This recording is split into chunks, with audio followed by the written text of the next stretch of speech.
on for our escape of the week. Okay, so we cover a number of different ways to escape the back. This is the second instalment. So last week we looked at dropping in on the overkill, the choking side. Okay, this week we're going to be looking at escaping from the undertook side. Okay, so just to briefly explain to you what back control is. Okay, so back control is when my opponent has their chest connected to my back. Okay, this is a really bad position for me because I can't see what he's doing. He's got full control of my body, he's got control of my hips with his legs, and he's got control of my shoulders and my upper body with his arms. Okay, so we call this a seatbelt grip because of how his arms are positioned. One's coming over the shoulder, and the other one's coming underneath the armpit. He protects the choking hand by wrapping the underhook hand over the top of the choking hand. Okay, the reason why he doesn't do it the other way around is because it's easy for me to pull away and control the choking side. So it will always protect this side.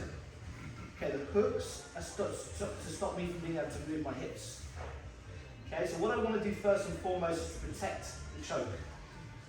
So this hand is going to claw grip over the wrist, and I'm going to pinch my elbow in tight. The other hand is going to assist by controlling the forearm and pushing downwards.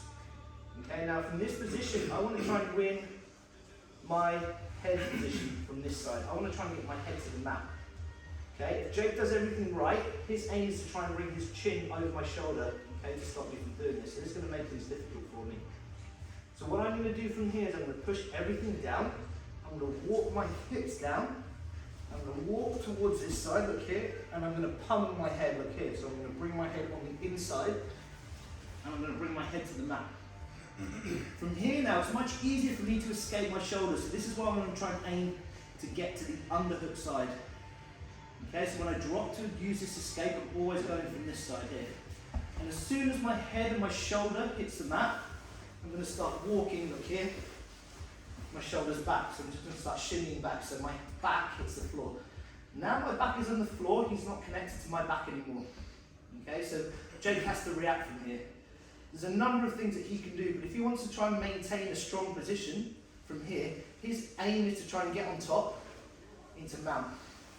Okay, this is like the other most dominant position in Jiu-Jitsu. So you've got back control and you've got mount. So the escape that we're going to be using allows us to anticipate what he's going to do once we bring our head to the floor. Okay, so I'm protecting, pushing down, and walking my body down. Okay, so now his shoulders are above my shoulders. I walk towards this side, I pummel my head in, I bring my head to the floor, and turn my body, look here. Once I move my hips away, he isn't controlling my hips anymore really. He doesn't have the hooks on the inside of my legs. And I start walking my shoulders back. With the anticipation that he starts coming into mount, I'm going to start swinging my hands inside. I'm going to use this to control his leg. Okay, and from here, I move the leg away and turn into him, which allows me to now get on top. Okay, okay. So, took to the side, seatbelt grip, okay, chest to back, protecting the choking hand, pushing down, pitching my elbow in, walking my body, or sliding my body down, walking my legs to the side, turning my head in, getting my head to the floor, getting my shoulders to the floor. So for the sake of what we're going to do, okay, the person who's attacking the back is now going to step over the hips as opposed to keeping the leg on the inside. Okay, so he's aiming to get into mount from here. So from here, look here, I swing my hands inside. As he's getting up, look here, I'm going to slide my body down, move his leg away, and I'm aiming to turn into him getting up. Okay? Anyone want to see that again? Cool, let's go on two. I've videoed it this time. That'd be really annoying. Alright, Chris, you back coming up.